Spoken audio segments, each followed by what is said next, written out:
CPI സംസ്ഥാന സമ്മേളനത്തിൽ സംസ്ഥാന നേതൃത്വത്തിനെതിരെ രൂക്ഷ വിമർശനം. കാശ് വാങ്ങി സീറ്റ് നൽകിയതിലൂടെ നേതൃത്വം പാർട്ടിയെ കൊന്നുവെന്ന് പൊതുചർച്ചയിൽ വിമർശനമുയർന്നു.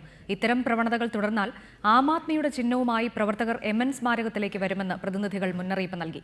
സംസ്ഥാന സെക്രട്ടറി പന്ന്യൻ രവീന്ദ്രൻ പാർട്ടിയെ വളർത്താനായി ഒന്നും ചെയ്യുന്നില്ലെന്നായിരുന്നു മറ്റൊരു വിമർശനം. അഡ്ജസ്റ്റ്മെന്റ് സമരമെന്ന അസിസ്റ്റന്റ് സെക്രട്ടറി പ്രകാശ് ബാബുവിന്റെ പ്രസ്താവനയും വിമർശിക്കപ്പെട്ടു. സീറ്റ് വിവാദം, UDF സർക്കാരിനെതിരെയുള്ള സമരം തുടങ്ങിയ വിഷയങ്ങളിൽ കടുത്ത വിമർശനമാണ് CPI നേതൃത്വത്തിനെതിരെ ഉയർന്നത്. തിരുവനന്തപുരം പേയ്മെന്റ് സീറ്റ് വിവാദത്തിന്റെ പൂർണ്ണ ഉത്തരവാദിത്വം സംസ്ഥാന കൗൺസിലിനാണെന്നായിരുന്നു വിമർശനം. കുറച്ചുപേർക്കെതിരെ നടപടിയെടുത്ത് മറ്റുള്ളവർ ഞെളിഞ്ഞിരിക്കുകയാണ്. കാശ് വാങ്ങി സീറ്റ് നൽകിയതിലൂടെ നേതൃത്വം പാർട്ടിയെ കൊന്നുവെന്ന് തൃശൂരിൽ നിന്നുള്ള പ്രതിനിധികൾ വിമർശിച്ചു. ഇത്തരം പ്രവണതകൾ തുടർന്നാൽ ആം ആദ്മിയുടെ ചിഹ്നവുമായി പ്രവർത്തകർ MN സ്മാരകത്തിലേക്ക് വരേണ്ടി വരുമെന്ന് തൃശൂരിൽ നിന്നുള്ള പ്രതിനിധി വിമർശിച്ചു.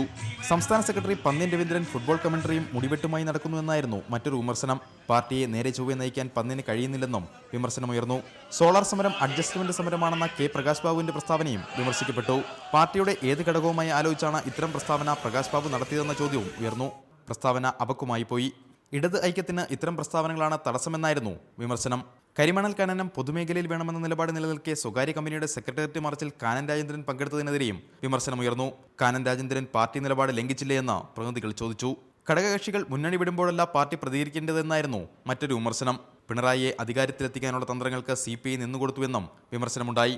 ദേശീയതലത്തിൽ ആം ആദ്മി പാർട്ടിയുടെ വളർച്ച ചൂണ്ടിക്കാട്ടിയും വിമർശനമുയർന്നു. ഇടതുപക്ഷമായി ജനം AAPയെ കണ്ടു തുടങ്ങിയെന്നായിരുന്നു ചർച്ചയിലെ അഭിപ്രായം. CPIയുടെ കേന്ദ്ര കമ്മിറ്റി ഓഫീസ് AAPയ്ക്ക് വാടകയ്ക്ക് കൊടുക്കുന്നതാവും നല്ലതെന്ന വിമർശനവും സമ്മേളനത്തിൽ ഉയർന്നു. റിപ്പോർട്ടർ, കോട്ടയം.